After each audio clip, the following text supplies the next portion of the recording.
नमस्कार साथियों, स्वागत आप सभी का अपने चैनल पर।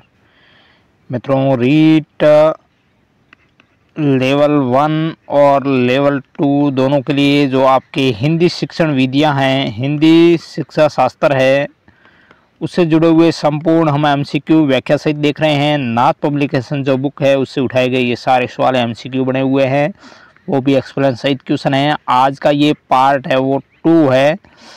पार्ट 1 अपलोड हो चुका है, वो ज़रूर देखिएगा क्योंकि शुरुआती स्तर के वो सवाल है।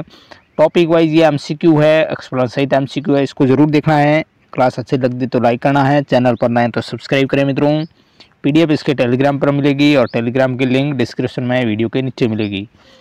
चलिए, आज पार्ट 2 भाग 2 का पहला क्वेश्चन बेहतरीन सवाल है नाथ पब्लिकेशन पुस्तक के, तो इस क्लास को एंड तक जरूर देखिएगा। पहला सवाल है, प्राथमिक स्तर के शिक्षण उपागम के प्रवर्तक हर्बर्ट हैं, जिन्होंने सर्वाधिक बल है वो किस पर दिया है? तो इन्होंने सर्वाधिक बल है हर्बर्ट ने स्मृति स्तर पर दिया था। माध्यमिक स्तर के शिक्षण उपागम का प्रतिपादन मॉरिसन ने किया था और उन्होंने बौद्ध स्तर पर बल दिया।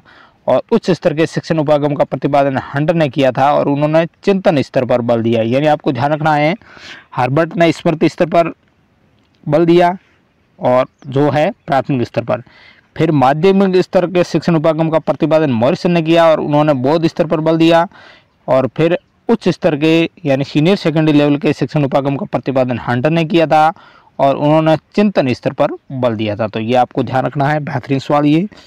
विशेषकर प्राथमिक स्तर जो लेवल 1 वाले, उनको ये ध्यान रखना, हर्बर्ट स्मृति स्तर, और जो माध्यमिक स्तर के शिक्षण उपागम ये ध्यान रखना 6 से 8 वाले लेवल सेकंड वाले बौद्ध स्तर पर बल देने वाले हैं मॉरिसन। अगला क्वेश्चन है, निम्न में से क्या एक हर्बर्ट के स्मृति स्तर शिक्षण प्रतिमान का उद्देश्य नहीं है? क्या उद्देश्य नहीं है? प्रस्तुतिकरण कोई उद्देश्य नहीं है। मानसिक पक्ष का प्रशिक्षण, तथ्यों का ज्ञान प्रदान करना और प्रत्यस्मरण रखना, ये तो है, लेकिन प्रस्तुतिकरण है। यह इस प्रतिमान की संरचना का पद है, अन्य पद है। और पद है, देखो, योजना बनाना, प्रस्तुतिकरण, तुलना, समरूपता, सामान्यकरण उपयोगी है। जो हर्बर्ट उपागम है, हर्बर्ट के पंचपदी उसके पद माने जाते हैं, ये इसके उद्देश्य नहीं है, ये इस प्रतिमान की संरचना के पद माने जाते हैं, जो कि 5 है। कौन सा? प्रस्तुतिकरण, सबसे पहले योजना बनाना या प्रस्तावना है, फिर प्रस्तुतिकरण है, फिर तुलना, समरूपता, फिर सामान्यकरण उपयोग। अगला सवाल, हर्बर्ट के स्मृति स्तर शिक्षण प्रतिमान में मूल्यांकन प्रक्रिया के संबंध में सत्य कथन का चयन करना है। तो सभी कथन है वो सत्य हैं। क्या है भाई? मूल्यांकन लिखित परीक्षाओं से किया जाता है, इसमें मूल्यांकन मौखिक परीक्षाओं द्वारा भी होता है और मूल्यांकन परीक्षा में रटने की क्षमता पर अधिक बल दिया जाता है हर्बर्ट के स्मृति स्तर में। तो ये इसके संबंध में सत्य कथन है। इस प्रतिमान की सामाजिक प्रणाली के तहत अभिप्रेरणा के बाहरी स्तर पर भी अधिक बल दिया जाता है, शाब्दिक प्रेरणा पुरस्कार जैसे कि। अगला क्वेश्चन, हर्बर्ट शिक्षण उपागम के बारे में निम्न कथनों पर विचार करना है। इसके जनक जॉन फ्रेडरिक हर्बर्ट थे। जिलर, राइन और हर्बर्ट स्पेंसर के ये शिष्य थे, जिलर और राइन। और ये दैनिक पाठ योजना निर्माण का सबसे प्राचीन उपागम भी है। और फ्रेडरिक हर्बर्ट ने पाठ योजना निर्माण के 4 सिद्धांत प्रस्तुति किए। तो कूट है, इनमें से सही है, ये चारों कथन है वो सही माने जाते हैं। तो ये ऑप्शन डी इसका करेक्ट है, चारों कथन सही। अगला सवाल,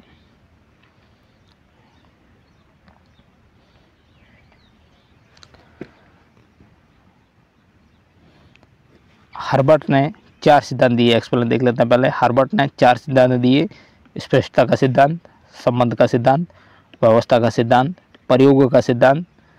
इनके ऊपर विकल्प 2 में वर्णित तीनों शिष्यों ने 4 सिद्धांतों के आधार पर 5 पद है वो विकसित किए थे, जिलर और राइन ने। अगला क्वेश्चन, हर्बर्ट की पंचपदी के 5 पदों का क्रम क्या है? ये बेहतरीन क्वेश्चन है भाई।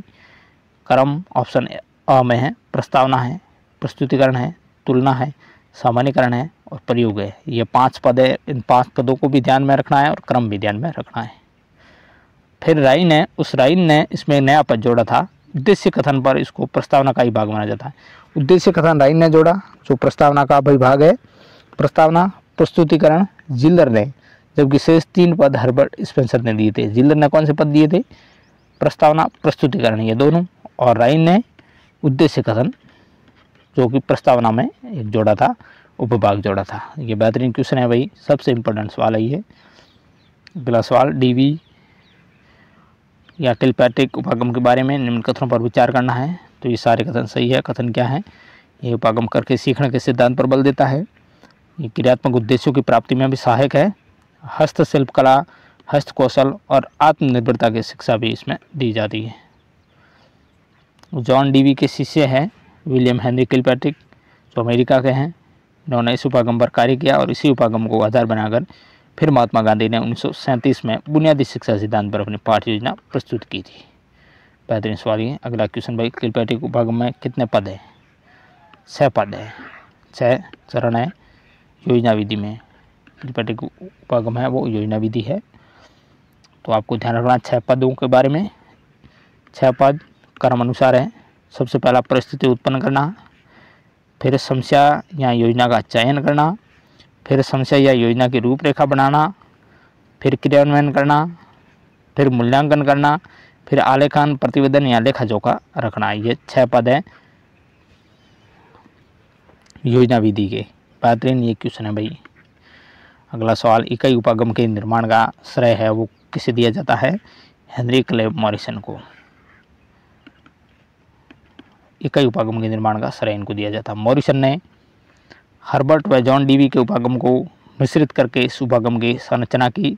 इसको चक्रीय उपागम या मॉरिसन उपागम भी कहते हैं। मॉरिसन महोदय 1926 का संबंध है वो कनाडा से था। अगला क्वेश्चन,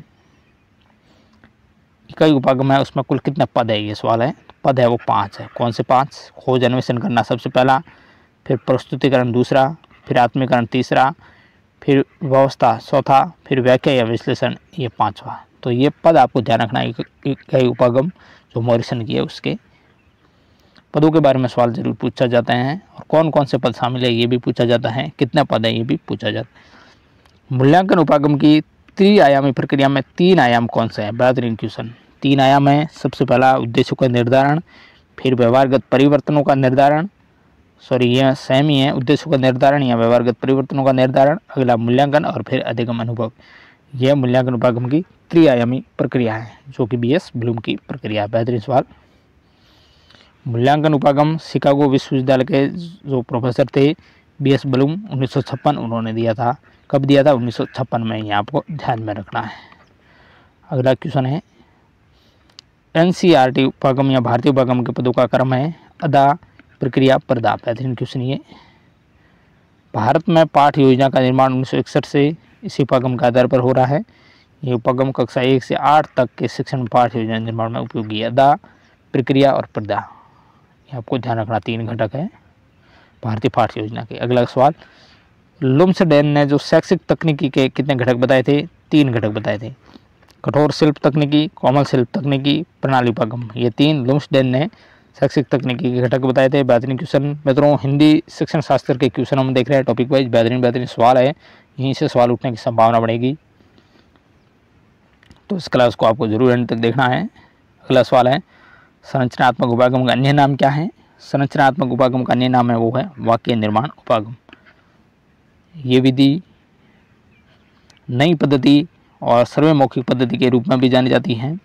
यह पद्धति डायरेक्ट मेथड के सुधार के रूप में उपयोग की जाती है। इस पद्धति में संरचना का समावेश होता है और ये संरचना या शब्दों का चुनाव और वर्गीकरण के अनुसार सिखाए जाते हैं। अगला सवाल,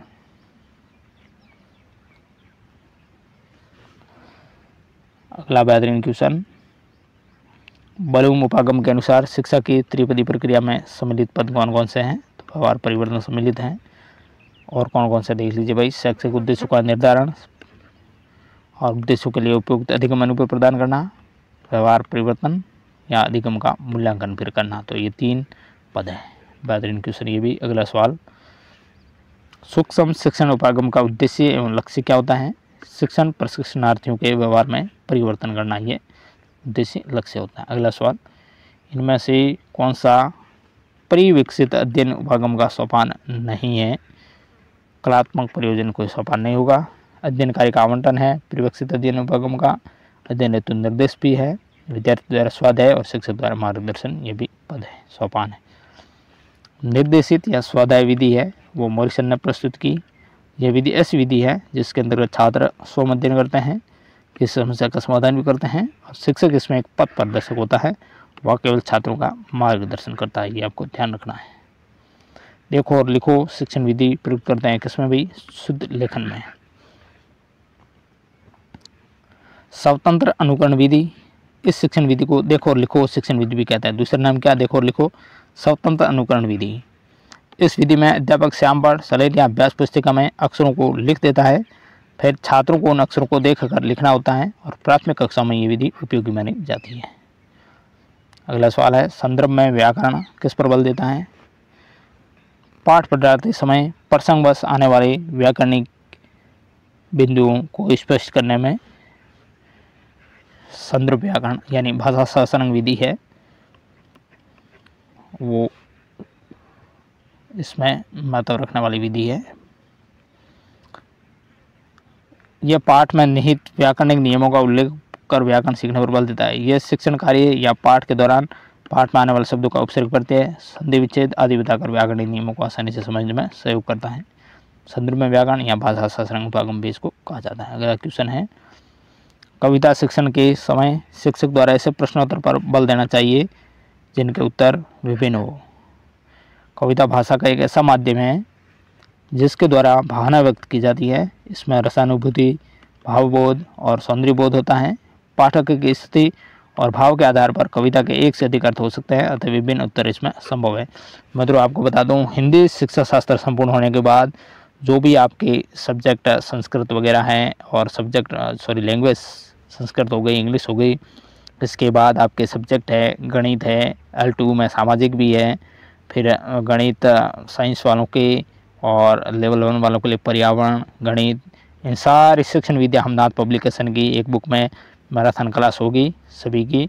ये हिंदी शिक्षण शास्त्र होने के बाद उसकी क्लास लगेगी। मैं फरवरी में जो रीट है उस रीट 27-28 डेट से पहले ये संपूर्ण करवा दूंगा। तो आपको हमारे साथ जुड़ा रहना है, इस चैनल के साथ सब्सक्राइब करना है।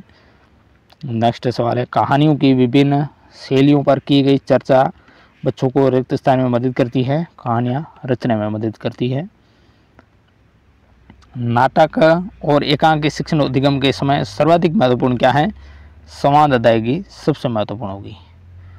जो रचना श्रवण के द्वारा ही नहीं अपितु दृष्टि के द्वारा भी दर्शकों के हृदय में रसानुभूति कराती है उसे नाटक कहते हैं।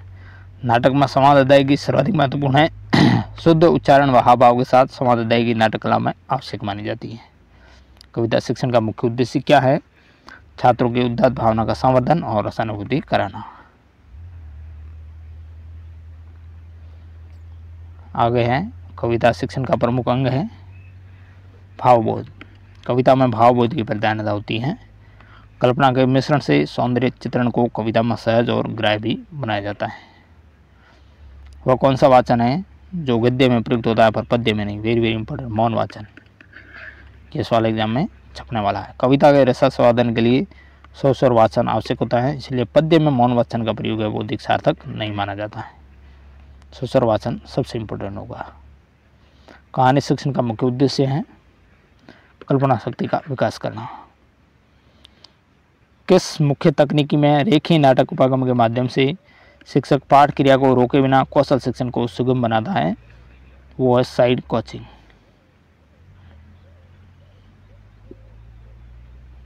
निम्न विकल्पों में से व्याकरण से जुड़े शिक्षण उद्देश्य बताइए। इसमें से ये सारे केवल ज्ञान कौशल ज्ञान उपयोग ये सारे व्याकरण से जुड़े हुए हैं। छात्रों के वर्तनी जन्य दोषों के निराकरण का उपयोगी उपागम है उपचारात्मक शिक्षण। किसी भी दोष की पहचान के लिए निदानात्मक कार्य करके फिर समस्या को पहचान कर उसे दूर करने के लिए उपचारात्मक कार्य है वो किया जाता है। पहले निदान फिर उपचार। अगला सवाल है, निम्न में से कौन सा हिंदी भाषा शिक्षण का मुख्य उद्देश्य नहीं है। हिंदी भाषा शिक्षण का मुख्य उद्देश्य हिंदी के व्याकरणिक नियमों को कंठस्थ करना है, ये कोई उद्देश्य नहीं हुआ। व्याकरण शिक्षण की बहु पद्धति अपेक्षाकृत अधिक उचित है, जिसमें छात्र उदाहरण से नियम की ओर जाते हैं, यानी आगमन विधि है। उदाहरण से नियम की ओर मनोवैज्ञानिक शिक्षण सूत्र पर आधारित है। आगमन विधि है वो इस शिक्षण सूत्र के साथ चलती हैं, इससे प्राप्त ज्ञान है वो स्थायी होता है। निम्न में बच्चों की भाषा संबंधी त्रुटियां नहीं हैं पाठ्य पुस्तक ग्रहण करने में। भाषा शिक्षण का लक्ष्य है वो है भाषा की समझ और अभिव्यक्ति का विकास करना। इनमें से भाषा शिक्षण की चुनौतियां कौन सी है? ये सारी है व्याकरण संबंधी, लेखन संबंधी, पठन संबंधी। भाषा की परिपक्वता से तात्पर्य क्या है? व्याकरणिक नियमों की जानकारी प्राप्त होना।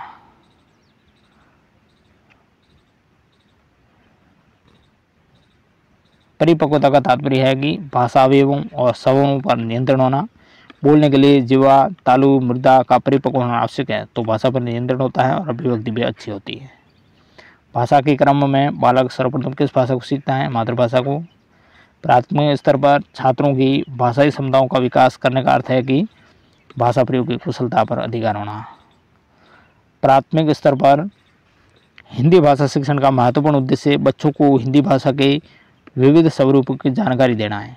हिंदी भाषा शिक्षण का उद्देश्य विविध साहित्यिक विधाओं से बच्चों को परिचित करा के उन्हें अपने अनुभवों के आधार पर विभिन्न संदर्भों में भाषा प्रयोग में सफल बनाना है। अगला सवाल है, नासिरा है वो पढ़ते समय अनेक बार अटकती है और उसको पढ़ने में कठिनाई होती है, तो इसकी समस्या है डिस्लेक्सिया। पढ़ने संबंधी समस्या डिस्लेक्सिया है। डिस्ग्राफिया लिखने संबंधी है, ये आपको ध्यान रखना है। अगला सवाल है, एक से अधिक भाषाओं का प्रयोग है वो संज्ञानात्मक विकास में सहायक माना जाता है। कक्षा में मौजूद बहुभाषिकता है वो क्या करती है? भाषा शिक्षण में एक संसाधन के रूप में प्रयुक्त हो सकती है। निम्न में से मातृभाषा हिंदी शिक्षण की समस्या है।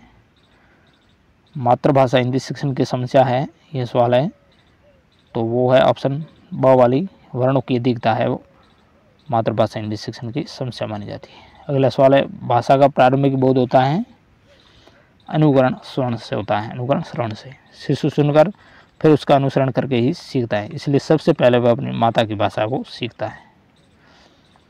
पढ़ने की कुशलता में सर्वाधिक महत्वपूर्ण है अर्थ निर्माण। अर्थ निर्माण पढ़ने की कुशलता में सर्वाधिक महत्वपूर्ण है, क्योंकि पठन प्रक्रिया वो तभी सार्थक सिद्ध होती है जब एक पाठक एक निश्चित उद्देश्य को ध्यान में रखते हुए पढ़ता है। लिखित या मुद्रित शब्दों को पढ़कर उनका भाव ग्रहण करता है, पठित वस्तु के अर्थ को संदर्भ अनुसार ग्रहण करते हुए भी पढ़ता है। भाषा के संदर्भ में संचार माध्यमों का प्रयोग में केवल सामाजिक समझने विकसित करता है, बल्कि निम्न को समझने में मदद करता है, किसको भी? विभिन्न माध्यमों प्रयुक्त भाषा को। प्रत्येक भाषा शिक्षक को इस बात की जानकारी जरूर होनी चाहिए कि उसके कक्षा के बच्चों की रिक्त स्थान पृष्ठभूमि क्या है। भाषिक और सांस्कृतिक पृष्ठभूमि को देखना अनिवार्य है। कौन सी भाषा इंस्ट्रिक्ट लैंग्वेज के नाम से भी जानी जाती है? बेहतरीन क्वेश्चन भाई, वो है मातृभाषा। भाषा 100 में एक व्यवस्था है, नियमबद्ध व्यवस्था है। भाषा नियमबद्ध व्यवस्था है जो व्याकरण के नियमों से व्यवस्थित है। भाषा अगर घोड़ा है तो व्याकरण उसकी लगाम है।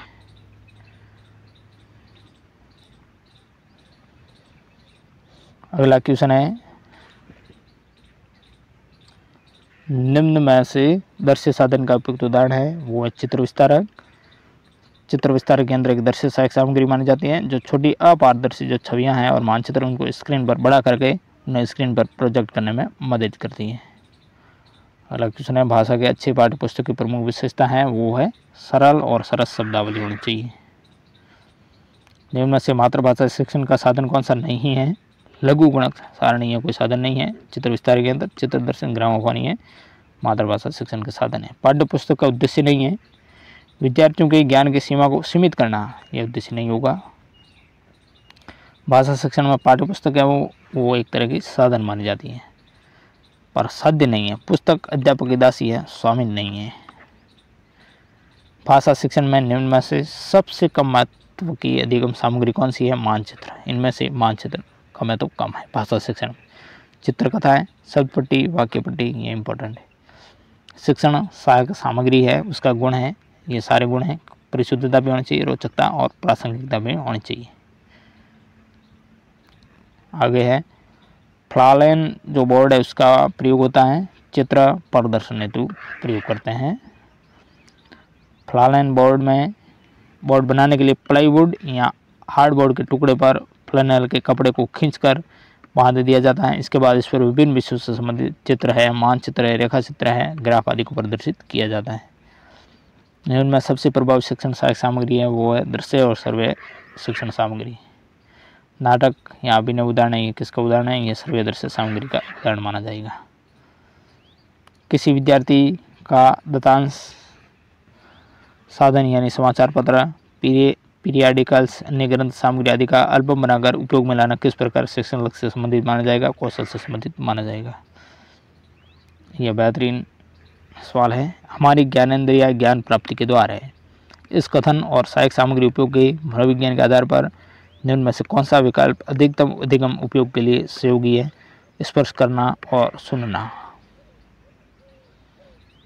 सर्वदर्शी सहायकों का वर्गीकरण देने वाले एडगर डेल है, अनुभव शंकु देने वाले।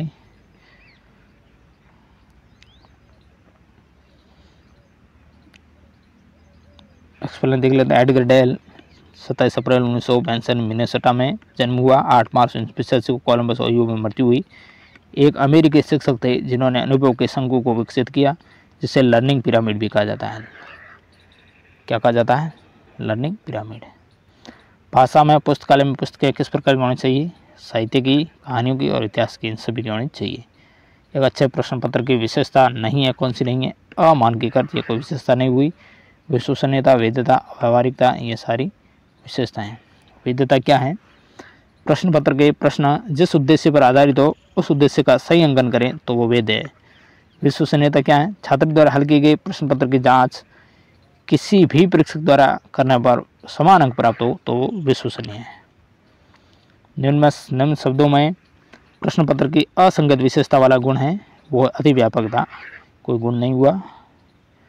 परीक्षण की रिक्त स्थान का संदर्भ दो भिन्न अवसरों पर एक ही परीक्षण पर किसी व्यक्ति द्वारा प्राप्त लब्ध अंकों की संगति से है तो वो है विश्वसनीयता है। यानी दो भिन्न अवसर, दो अलग अलग टीचर हैं, एक ही परीक्षण को चेक कर रहे हैं, फिर भी जो प्राप्त अंक है वो समान हो, एक जैसे हो तो वो विश्वसनीयता होगी। अगर प्रश्न पत्र को दो अलग अलग परीक्षक जांच करते हैं और प्राप्त अंक अलग अलग होते हैं तो प्रश्न पत्र में विश्वसनीयता का अभाव होता है, और समान हो तो फिर वो विश्वसनीय है प्रश्न पत्र।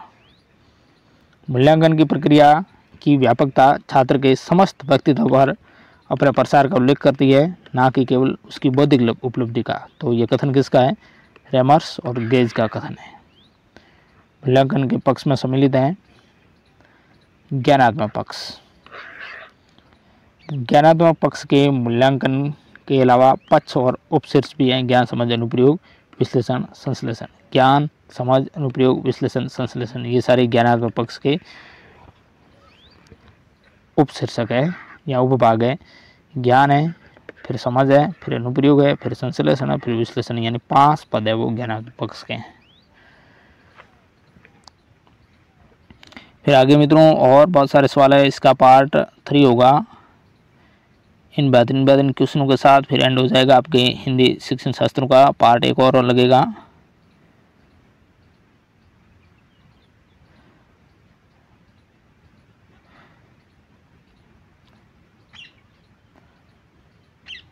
आज पूर्ण कर ही देते हैं, बेहतरीन क्वेश्चन है। अगला सवाल है भाई, मौखिक मूल्यांकन के संबंध में उपयुक्त कथन है। कौन सा भी उपयुक्त कथन है मौखिक मूल्यांकन के संबंध में? वो कथन है, मौखिक मूल्यांकन है जो करने वाला है वो निष्ठावान, सहनशील और विषय विशेषज्ञ होना चाहिए। यह सही कथन है। मूल्यांकन का उद्देश्य क्या होता है? मूल्यांकन का उद्देश्य है कि उस सीमा तक प्रतिपुष्टि प्रदान करना जहाँ तक हम उत्पादनशील जीवन के लिए शिक्षा प्रदान करने में सफल होते हैं। बेहतरीन क्वेश्चन भाई। अगला सवाल है आकलन। आकलन क्या है? शिक्षण अधिगम प्रक्रिया का अभिन्न हिस्सा है। आकलन शिक्षण अधिगम प्रक्रिया का ही हिस्सा माना जाता है जो शिक्षण के दौरान सतत और व्यापक रूप से चलता रहता है। छात्रों के लिखित कार्य के आकलन के लिए सर्वाधिक महत्वपूर्ण क्या है? अभिव्यक्त विचार। संज्ञानात्मक पक्ष है उसका उच्च स्तर कौन सा है? मूल्यांकन सबसे उच्च स्तर है। शिक्षण को शिक्षार्थियों द्वारा प्रदर्शित व्यवहार कौशल और रणनीतियों की मात्रा तथा आवृत्ति को इंगित करने की अनुमति कौन देता है? वो देता है रेटिंग स्केल। बेहतरीन क्वेश्चन भाई। ये रेटिंग स्केल क्या करता है? शिक्षार्थियों द्वारा प्रदर्शित व्यवहार कौशल और रणनीतियों की मात्रा और आवृत्ति को इंगित करता है, रेटिंग देता है। नेक्स्ट सवाल है, भाषा का कौन सा कार्य दृष्टिकोण और मूल्यों को व्यक्त करता है? वो है मूल्यांकन कार्य। किस प्रकार का पोर्टफोलियो प्रकृति में अधिक सारांशित है? उत्पाद पोर्टफोलियो। बालकों की भाषा संबंधी क्रमिक प्रगति का लेखा जोखा रखना कहलाता है पोर्टफोलियो कहलाता है। हिंदी भाषा का आकलन करते समय आप किस बिंदु को सर्वाधिक महत्व देंगे? सहज अभिव्यक्ति को सर्वाधिक महत्व देना है। प्राथमिक स्तर पर भाषा सीखने सिखाने में बाल साहित्य मदद करता है क्योंकि वह भाषा की रंगते प्रस्तुत करता है। हिंदी भाषा के आकलन के संदर्भ में वह प्रश्न अपेक्षाकृत बेहतर होते हैं। कैसे प्रश्न? बच्चों की कल्पना सृजनशीलता को बढ़ावा देते हैं। दीप्ति ने 8वीं कक्षा के बच्चों को समान भाव वाली कविता खोज कर सुनाने के लिए कहा। इसका प्रमुख कारण क्या है? बच्चों के बोध स्तर का आकलन करना। इनमें से मौखिक परीक्षाओं का गुण है, मौखिक परीक्षाओं के गुण हैं वो है, इन परीक्षाओं के विद्यार्थियों के 3 भाषाई कौशल यानी सुनना, पढ़ना और बोलने का एक साथ मापन किया जा सकता है। लिखना सिखाने से पहले आवश्यक क्या है? लिखने से संबंधित जिज्ञासा उत्पन्न करना। इनमें से प्रिंट मीडिया में सम्मिलित नहीं किया जा सकता। पाठ्य पुस्तकें प्रिंट मीडिया में नहीं आएगी। समाचार पत्र आता है, पत्रिकाएं, विद्यालय पत्रिका भी आती है। वस्तुनिष्ठ प्रश्नों की उपयोगिता का प्रमुख कारण क्या है? निष्पक्ष मूल्यांकन ये कारण है। विचारों की अभिव्यक्ति के लिए किस प्रकार के प्रश्नों की आवश्यकता होती है? निबंधात्मक प्रश्नों की आवश्यकता होती है विचारों की अभिव्यक्ति के लिए। अगला सवाल है, उच्चारण सुधारने का कार्य किन कक्षाओं में करना चाहिए? उच्चारण सुधारना का कार्य है वो प्राथमिक स्तर की कक्षाओं तक करना चाहिए। हिंदी भाषा शिक्षण की प्राथमिक विधि कौन सी मानी जाएगी? अनुकरण विधि। गृह कार्य का मुख्य उद्देश्य क्या है? पढ़े हुए पाठ के दोहराव का अवसर प्रदान करना मुख्य उद्देश्य होगा। भाषा शिक्षण के उपागम है, ये सवाल आ चुका है एग्जाम में। भाषा शिक्षण के उपागम है वो है मित्रों ये दोनों हैं, यानी कौन कौन से? ये सवाल 2015 में लैंग्वेज हिंदी में आपके आया था। पाठ सत्संग उपागम और रचना शिक्षण उपागम, ये भाषा शिक्षण के 2 उपागम हैं, ये आपको ध्यान रखना है। पाठ सत्संग उपागम और रचना शिक्षण उपागम। अगला सवाल है, छात्रों के शब्द भंडार में वृद्धि का उपाय कौन सा हो सकता है? ये सारे शब्दकोश का उपयोग करना है, स्वाध्याय की प्रवृत्ति को बढ़ाना है, शिक्षक द्वारा अच्छे और विविध शब्दों का भी प्रयोग करना है। अगला सवाल है, शिक्षक कौशल का उपयोग किया जाता है कक्षा के अंदर और बाहर दोनों जगह कर सकते हैं। सोच वाचन का अभ्यास कराने का सबसे उपयुक्त साधन है वो मित्रों सामूहिक वाचन। रेडियो की सीमाओं को कौन सा सर्वे साधन दूर करता है?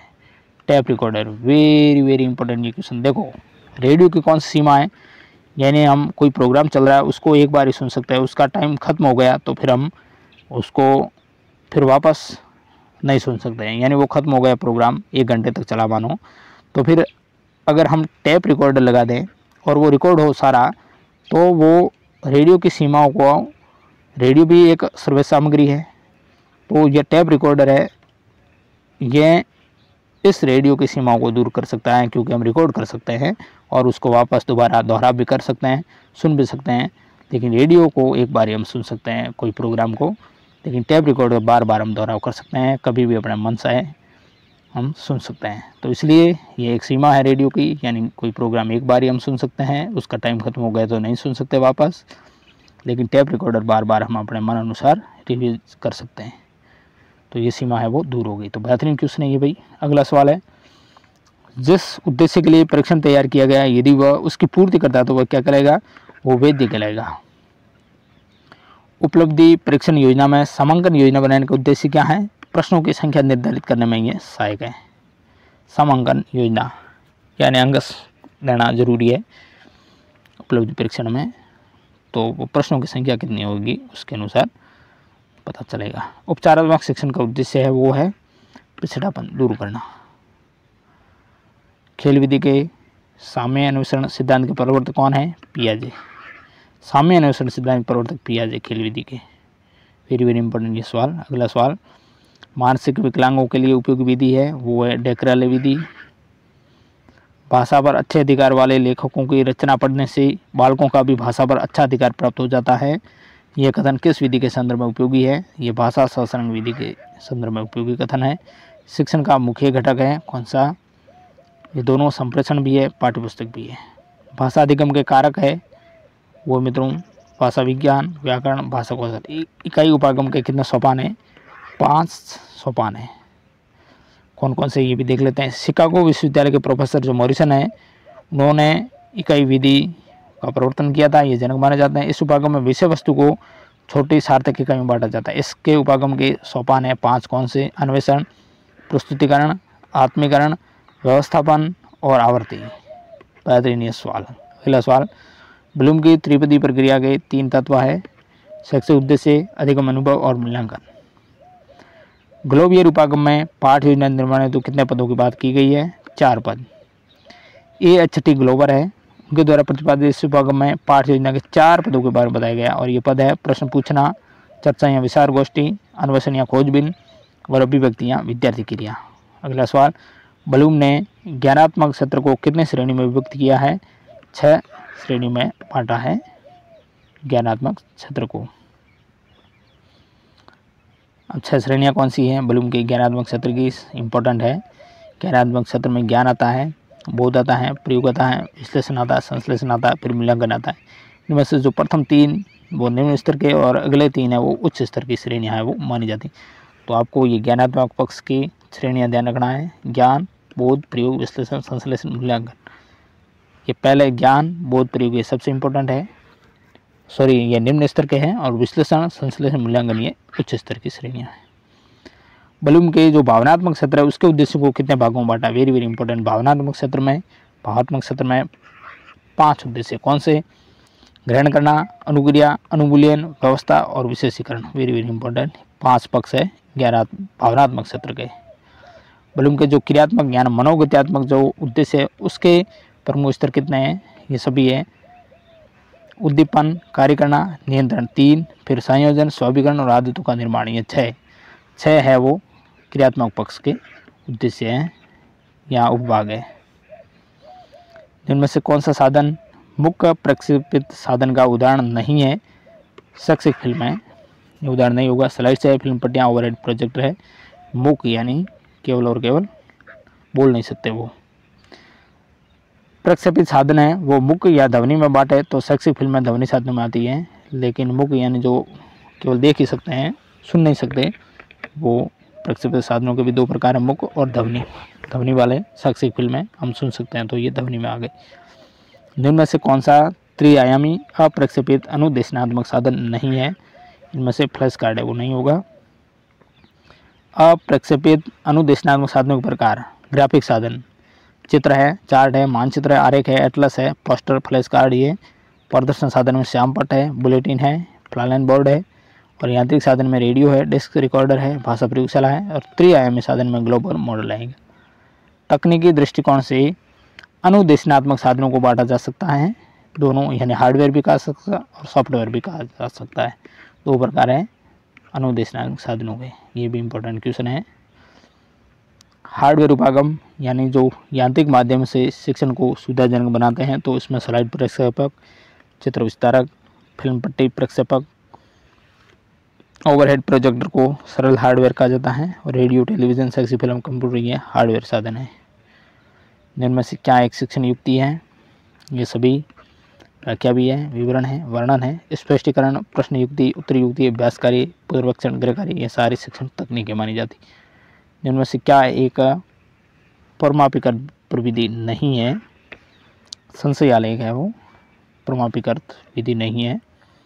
संशयालेख, साक्षात्कार, प्रश्नावली, व्यक्ति अध्ययन, आत्मकथा, रेटिंग स्केल, प्रगति प्रतिवेदन ये अपरमापिकर प्रविधियाँ हैं, जबकि रुचि परीक्षण, अभियोगिता परीक्षण ये परमापिकर प्रविधियाँ हैं। विनेटिका विधि के प्रवर्तक है वो है डॉक्टर कार्लटन वासबर्ग, और ये प्राथमिक स्तर के बालकों को स्वतंत्रतापूर्ण वातावरण में स्वयं सीखने के लिए छोड़ दिया जाता है। शिक्षक इसमें मार्गदर्शक और निरीक्षण करता होता है। किसमें? विनेटिका विधि में। भाषा प्रयोगशाला विधि के जनक कौन माने जाते हैं? लॉरेंस एम स्टिलरॉ और Daniel Lewis. Very very important ये क्वेश्चन है भाई। अगला सवाल, जिनमें परिप्रेक्षित अध्ययन विधि का गुण है, ये सारे गुण हैं। इस विधि से पिछड़े बालक भी लाभ उठा सकते हैं। व्यक्तिगत संलग्नता के कारण सभी छात्र इसमें सक्रिय रहते हैं। इससे स्वाध्याय की प्रवृत्ति का भी विकास होता है। इस विधि के प्रस्तुतकर्ता मॉरिसन थे। इस विधि में बालकों को उनके स्तर के अनुसार कार्य प्रदान कर अध्यापक केवल निर्देशक की भूमिका में निरीक्षण करता है और आवश्यकता पड़ने पर भी सहायता करता है। सामान्य और पिछड़े छात्र इस विधि से लाभ उठा सकते हैं। प्रतिभाशाली छात्रों के लिए ये विधि उपयोगी नहीं है। कौन सी विधि भाई? बेहतरीन क्वेश्चन, वो विधि परिवेक्षित अध्ययन विधि। स्वतंत्र सामूहिक वार्तालाप से सुगमकर्ता को उनकी रिक्त स्थान जानने का मौका मिलता है। क्या भाई? ये सारे रुचियाँ, दृष्टिकोण, रुझान। पठन में प्रवेश के लिए सबसे उपयुक्त उपाय होगा चित्र पठन। चित्र पठन पठन सत्र में प्रवेश का सबसे सही तरीका है। तो ये थे मित्रों संपूर्ण हिंदी शिक्षण शास्त्र के क्वेश्चन।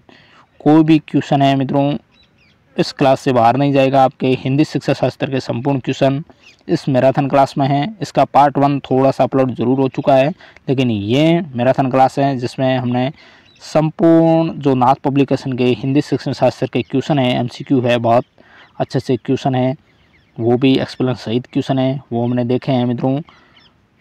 फिर आगे मित्रों आपको बता दूं कि मैं संपूर्ण L2 के सब्जेक्ट और लैंग्वेज और L1 के जो सब्जेक्ट है वो लैंग्वेज तो साथ में दोनों के कॉमन है, लेकिन सब्जेक्ट अनुसार हम शिक्षण विद्या नाथ पब्लिकेशन की पुस्तक से इसी प्रकार PDF बना करके आपके लिए क्लास से आती रहेगी। आप हमारे साथ जुड़े रहें। मैं रीड होने से पहले संपूर्ण करवा दूंगा।